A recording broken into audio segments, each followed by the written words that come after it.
Olá, alunos e alunas. Vamos dar continuidade à nossa disciplina. Essa é a aula 2 da disciplina Políticas de Saúde, Fundamentos e Diretrizes do SUS. A ideia dessa aula é a gente trazer alguns elementos complementares em relação à aula anterior, né? Então vamos trabalhar mais especificamente as décadas de 1970 a 1990 e de que maneira houve aí uma expansão e crise do modelo médico assistencial privativista. Bom, nesse período, e eu estou retomando o que eu falei na aula anterior, houve, como nós sabemos, a intervenção militar, processo da ditadura. Isso trouxe uma série de implicações não só no campo da saúde, como no campo das políticas sociais como um todo. E, nesse sentido, especificamente no campo da saúde pública, houve uma expansão e crise do modelo assistencial e privado, né? Essa relação entre o governo federal, principalmente, e as entidades privadas, principalmente os hospitais privados, esteve realmente muito próximo, porque de fato não existia um sistema público de saúde nesse momento, então a gente vê toda essa configuração.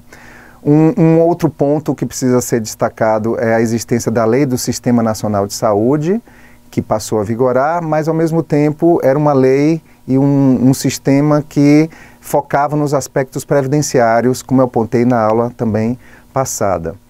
Além disso, dentro do sistema, dentro do campo da saúde, houve a inclusão de novas categorias profissionais e a incorporação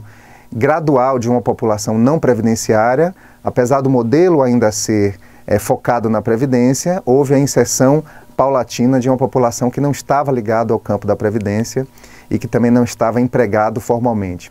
Além disso, foi um grande marco desse período, nessa transição, né, da década de 70 e 80,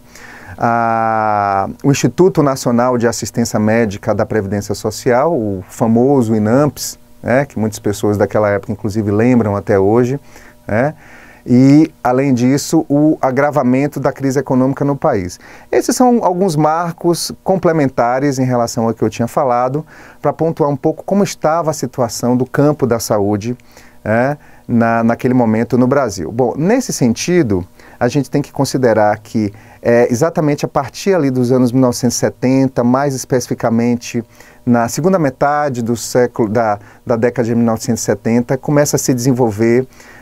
um movimento social, né, uma grande articulação de trabalhadores, de professores, de usuários, de familiares que começam a se articular pensando no desenvolvimento de uma reforma sanitária, né? Então, fruto desse amplo movimento social, movimento sanitário, né, de pessoas ligadas ao campo da saúde que discutia e pautava esse campo, os pressupostos de uma possível reforma sanitária foram aí pensados e objetivavam, entre outros aspectos, mas os principais aspectos colocados por esse movimento era a universalização do direito à saúde, porque a saúde, como a gente falou agora há pouco, ela era uma saúde focada, uma saúde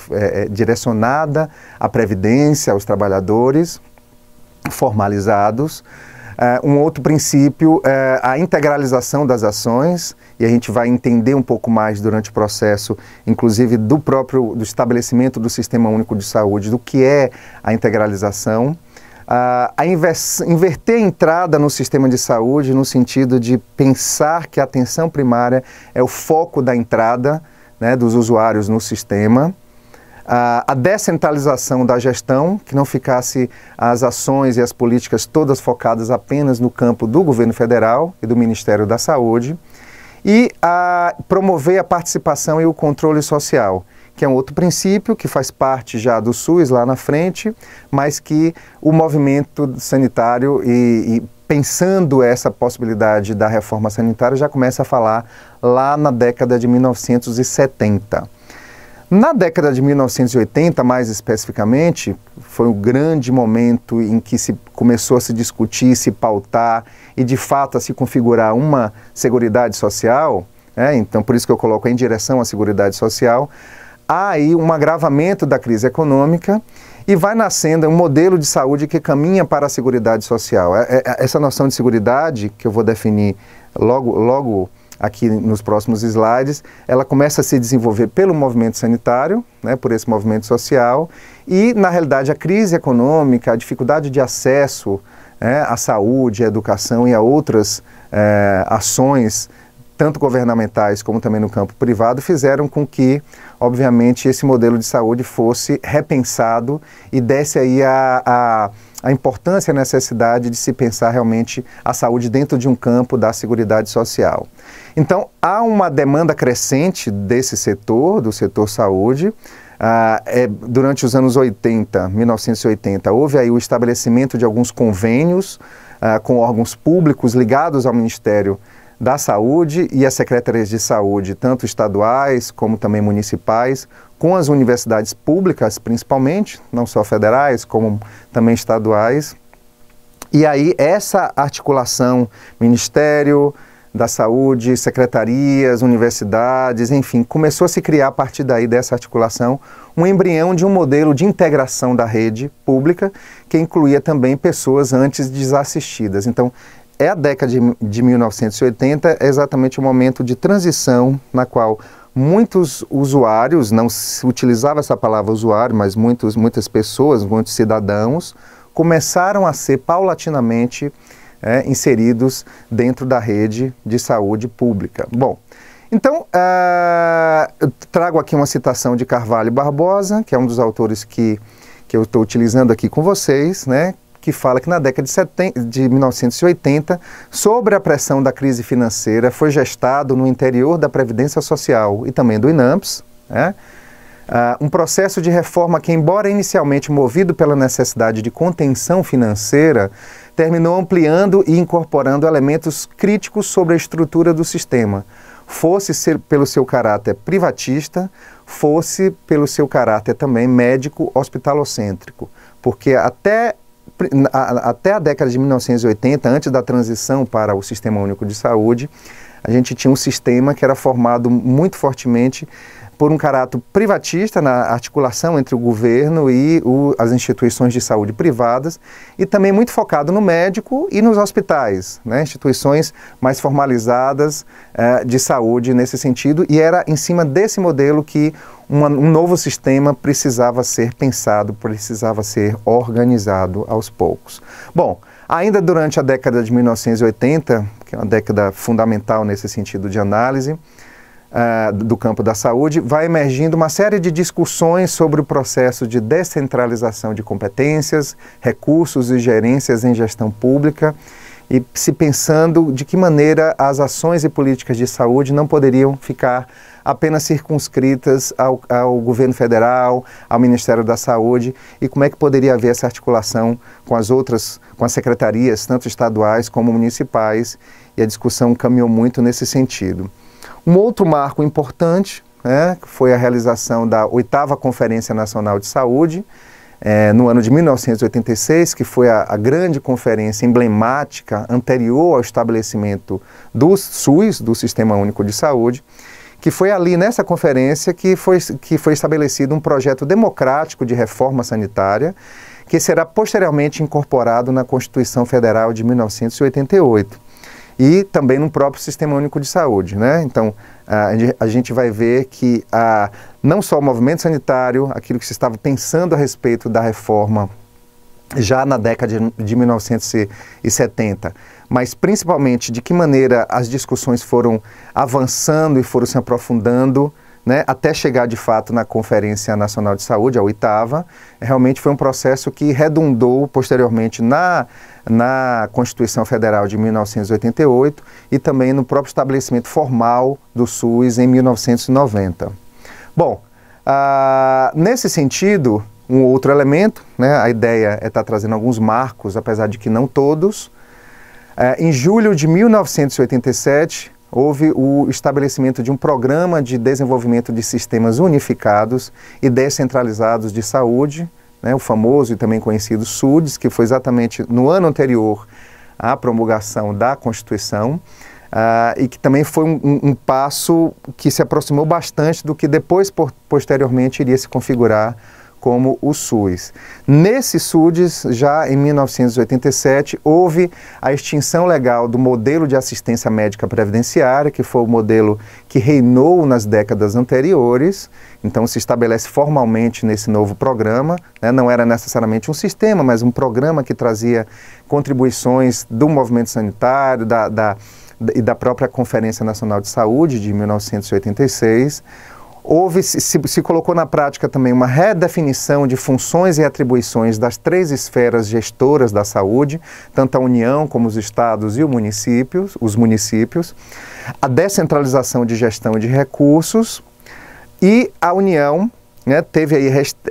restringidas suas funções à de coordenação política, planejamento, supervisão, normatização e regulação do relacionamento com o setor privado. Ou seja, o Ministério da Saúde e a própria União tinha funções muito mais amplas, e nesse programa, no SUDES especificamente, a ação do governo federal foi mais restrita nesse sentido. Bom, ainda na década de 1980, é importante considerar, e aí foi o grande marco do surgimento e da base, do alicerce, né, do arcabouço jurídico institucional do SUS. A gente tem, na seção 2 do campo saúde, né, o artigo 196, que se tornou emblemático e fundamental em pensar e estruturar esse novo sistema, apesar de que a Constituição ela é a maior lei do Brasil, mas ela estabelece princípios, questões mais genéricas, que vão depois ser pensadas e estabelecidas em leis ordinárias, em outro conjunto legal, jurídico, que vai exatamente pensar a estrutura do SUS mais especificamente, né? Mas a base, esse arcabouço e os princípios estão postos ali na Constituição de 1988, principalmente no seu artigo 196, que fala que a saúde é direito de todos e dever do Estado, garantido mediante políticas sociais e econômicas que visam a redução do risco de doença e de outros agravos e ao acesso universal e igualitário às ações e serviços para sua promoção, proteção e recuperação. Veja, esse conceito, a definição do que seja saúde é um conceito extremamente amplo, extremamente, inclusive, advindo não só do movimento sanitário, mas do campo da saúde coletiva, que foi uma outra configuração que entende a saúde no campo brasileiro, né, que foi uma construção também muito ligada à experiência histórica do Brasil, que entende a saúde não só determinada pelos aspectos individuais, mas que considera a saúde determinada por questões sociais bem amplas e que estabelece muito claramente no seu artigo 96 que a saúde é universal, é direito de todos e é dever do Estado. O Estado tem a obrigação de promover políticas, ações, programas, né, seja lá o que forem, para garantir uma boa qualidade de vida, uma boa saúde para a população. Então, apesar do artigo 96 ser muito pequenininho, mas ele traz uma série de conceitos que, inclusive, a gente vai trabalhar nos materiais didáticos, no AVA, né, discutir os elementos que estão aí implicados dentro desse conceito e dentro desse artigo. Tá? Então, o SUS foi estabelecido nesse momento como fazendo parte da Seguridade Social e no seu artigo 194 estabelece que é um conjunto integrado de ações de iniciativa dos poderes públicos e da sociedade destinadas a assegurar os direitos relativos à saúde, à previdência e à assistência social. O artigo 94 fala desse campo da Seguridade Social, da qual a saúde faz parte, mas também a previdência e a assistência como políticas sociais das mais importantes, é a base da sociedade. Lembro que na aula anterior eu falei a respeito da diferenciação entre políticas públicas e políticas sociais e de que maneira a saúde acaba se integrando nessa noção da seguridade. E nesse momento, em 1988, a Constituição ela é muito clara nesse sentido, né, que são esses 3 grandes campos de ações e de iniciativas que são obrigatórias do poder público, né, não só do poder público federal, mas dos poderes estaduais e também municipais, e a seguridade é estabelecida nesse sentido, tá? é, portanto, um sistema de proteção social que abrange os 3 programas sociais, ou as 3 políticas sociais de maior relevância: a Previdência Social, a Assistência Social e também a Saúde. Tá? Mas é importante considerar que, na realidade, o SUS ele tem as suas bases estabelecidas na Constituição nesse momento, mas ele vai se estruturar a posteriori, como nós vamos ver, principalmente a partir de 1990, quando vai existir uma legislação específica sobre a sua estrutura, sobre o seu financiamento, sobre o seu funcionamento e por aí vai. Bom, o que é o Sistema Único de Saúde? Quais são algumas das suas características? Como é que a gente pode entendê-lo nesse momento? E também a gente vai fazer uma discussão a posteriori a respeito dos seus desafios, das suas questões problemáticas e também daquilo que dá certo e daquilo que não dá certo, tentando inclusive superar essa ideia que é muito difundida por muitos governos e muitas pessoas de que o SUS na realidade não dá certo, não funciona, que na realidade o sistema público está sucateado, as filas são imensas. Obviamente que existem desafios, existem situações complicadas e complexas, mas também muito do SUS funciona e é objetivo também dessa disciplina discutir essas questões. Bom, e quem que vai estar custeando? De onde vai sair o dinheiro para manter um sistema tão grande como esse? Essencialmente por recursos governamentais originários da União, estados e municípios. Existe uma legislação específica que vai tentar organizar como se dá esse equilíbrio, né, nem sempre simples, entre o Estado, entre a União, os estados e municípios. Mas, de qualquer maneira, os impostos e os tributos que são arrecadados por esses entes, na realidade, são administrados de uma maneira que tem uma certa harmonia. A harmonia que a gente sabe que não é fácil, até porque existem dinâmicas e processos político-partidários, mais do que políticos, que muitas vezes entravam o processo e o sistema, mas que é a busca desse equilíbrio que faz parte também da organização do sistema como um todo. A gente pode também estar discutindo essas questões. Bom, então o SUS ele vai aí, além disso, desenvolver serviços de caráter empresarial também, que são complementares e subordinados às estratégias mais gerais da política do setor saúde. Então o SUS ele tem a sua estrutura, ele tem os seus profissionais, mas ele também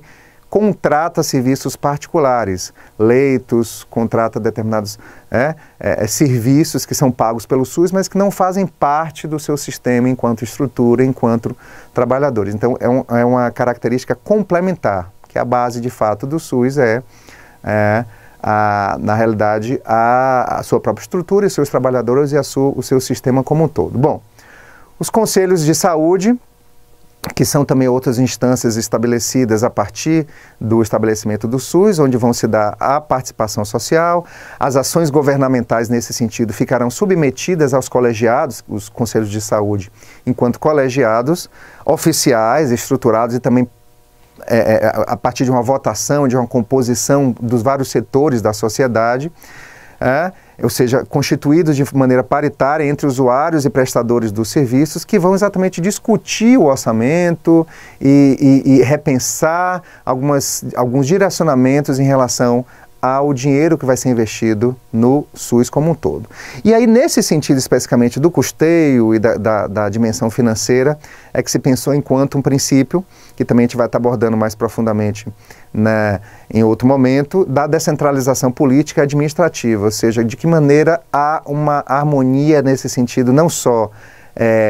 que as ações no campo da saúde e do SUS sejam desenvolvidas pela União, pelo governo federal, mas de que maneira pode haver uma harmonia entre o campo estadual e também municipal do SUS. Bom, então pensando nesse arcabouço legal do SUS, as dimensões de leis, de normas, de portarias, o SUS é importante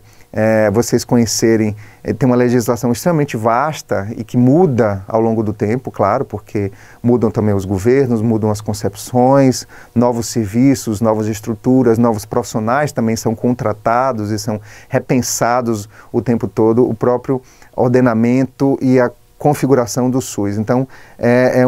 um campo extremamente vasto, que apesar de termos aí quase 30 anos nesse momento, mas que na realidade ele muda ao longo do tempo, tá? Isso é importante pontuar, mas eu queria trazer dentro desse arcabouço legal, além das discussões da própria Constituição, a Lei 8080, que em 1990 vai aí elencar os princípios e a forma de organização mais elementares do SUS. É importante que vocês, inclusive, tenham acesso a essa lei, como também a outras, para entender como realmente funciona o sistema. Então, a Lei 8080, principalmente, é considerada uma das grandes leis que vai estruturar e vai organizar o sistema e vai definir a organização e a gestão. Como é que se organiza, quem vai gerir, como é que vai ser esse processo, quais são as competências e atribuições das 3 esferas do governo. É claro que, como eu falei, é uma questão complexa, mas em termos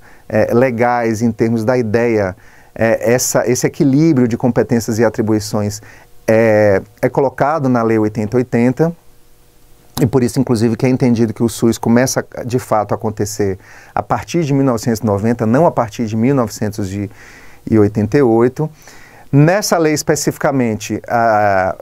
gente vai estar discutindo o funcionamento e a participação complementar do setor privado. O setor privado, ele avançou bastante na década de 1970, ele não é completamente descartado, ele é considerado como complementar, principalmente em setores e estruturas nas quais o SUS não tem ainda esse serviço estruturado.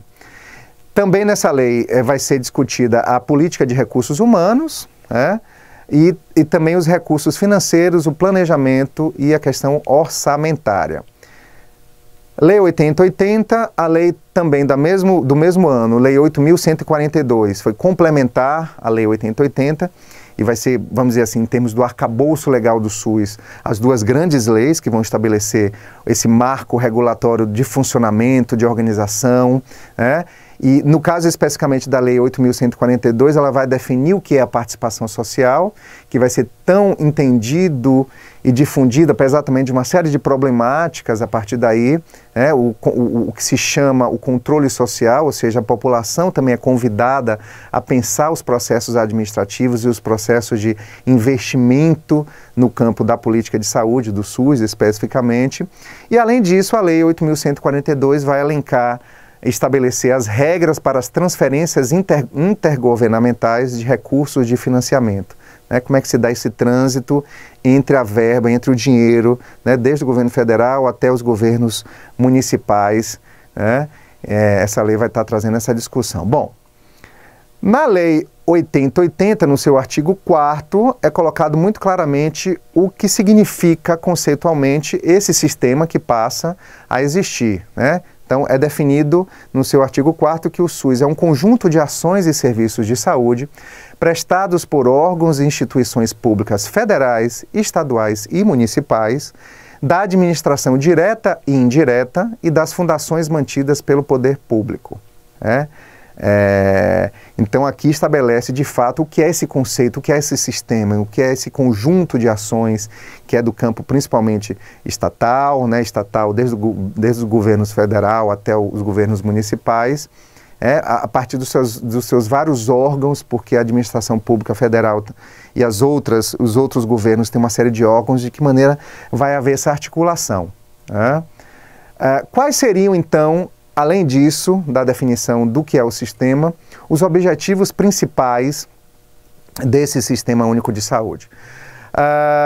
Primeiro, e isso é muito importante porque traz um novo entendimento sobre o que é a saúde, o que é esse campo, que é a identificação e divulgação dos fatores condicionantes e determinantes da saúde. Então, os elementos que envolvem a prevenção e a promoção da saúde são muito desenvolvidos e articulados no SUS, porque se pensa que existem questões que são estruturais, que são sociais, que são amplas da sociedade, que vão determinar o processo de adoecimento da população e que precisam claramente ser desenvolvidos exatamente também, não só dentro do campo da saúde, mas a partir de políticas e ações intersetoriais, chamando o setor da educação, o setor da segurança, o setor da previdência, da assistência social, para pensar em conjunto ações para melhorar a qualidade de vida da população como um todo. Um segundo objetivo, dos vários, a formulação de política de saúde destinada a promover nos campos econômico e social o acesso universal e igualitário. Então, uma série de dimensões também no campo econômico, não só social, para garantir esse acesso universal e igualitário, porque é estabelecido no sistema que o acesso universal, qualquer um pode ter acesso ao SUS, mesmo que não queira, mas de alguma maneira a gente vai discutir também que nós temos uma implicação, mesmo que nós utilizemos serviços privados de saúde, mas estamos de alguma maneira implicados no SUS. Um outro objetivo é a assistência às pessoas que passam a ser chamadas a partir daí de usuários, por intermédio de ações de promoção, proteção e recuperação da saúde, com a realização integrada das ações tanto assistenciais, diretamente com o usuário que já tem, de repente, uma condição de uma doença ou um agravo já estabelecido, mas também nos aspectos de prevenção, e por isso é importante considerar, até fazendo um pouco um link com o que eu falei na aula 1, a importância da atenção primária, a atenção que dentro do Ministério da Saúde é entendida como atenção básica à saúde, de que maneira a atenção básica ela é chamada como um primeiro e grande campo para se pensar ações de prevenção e também de promoção à saúde como um todo. Bom, além disso, até porque também a tentativa dessa aula é simplificar e sintetizar os principais elementos que envolvem não só o surgimento, como a própria estrutura do SUS, a gente vai trabalhar em outros momentos, lá no AVA, tá? Os princípios do SUS. Bom, a Constituição de 1988 concretizou aí os princípios no que tange à saúde. Esses princípios foram construídos desde a década de 1970, foram realmente pensados e estabelecidos de uma maneira mais concreta na Conferência Nacional de Saúde, a 8ª, em 1986, e estabelecidos os princípios e as concepções na Constituição de 1988, se passou, a partir da legislação que surge, a partir daí, a se pensar de fato o que é que seriam os princípios, a forma de ordenamento e questões nesse sentido. Bom, então a Constituição vai concretizar princípios no que tange à saúde. No SUS, especificamente, esses princípios devem se desenvolver de maneira interdependente, não só independente, mas eles se cruzam, eles se interpenetram e se influenciam, numa constante interação. E a gente teria, enquanto princípios do SUS, dois grandes blocos, que vocês vão se aprofundar na leitura dos artigos e do material didático que está disponível no AVA. Os princípios éticos e doutrinários e os princípios organizacionais e operativos. Bom, eu trouxe aqui um quadro, inclusive que está disponível na internet para facilitar o entendimento de vocês, tá? Que aqui vai discutir um pouco a respeito dos princípios do SUS e de que maneira eles se interpenetram nesse sentido. Vejam, a gente tem uma questão que trabalha com as esferas da gestão, que são as esferas federal, estadual e municipal, que vão se estabelecer a gestão do SUS, em princípios doutrinários e organizativos. Então, os princípios doutrinários, e é importante que vocês estudem, porque traz uma série de discussões e de questões práticas, tá? Cada um desses princípios. Os doutrinários são a universalidade, a integralidade e a equidade, Então, são princípios que, apesar de que teóricos, eles têm aplicações extremamente práticas e visam repensar o modelo de atenção à saúde como um todo, que fala mais, vamos dizer assim, da assistência propriamente dita, da atuação profissional e do serviço de saúde. Já os princípios organizativos, eles falam de um processo de organização entre os entes, entre essas esferas da gestão, principalmente, e a chamada da população, a chamada da esfera civil da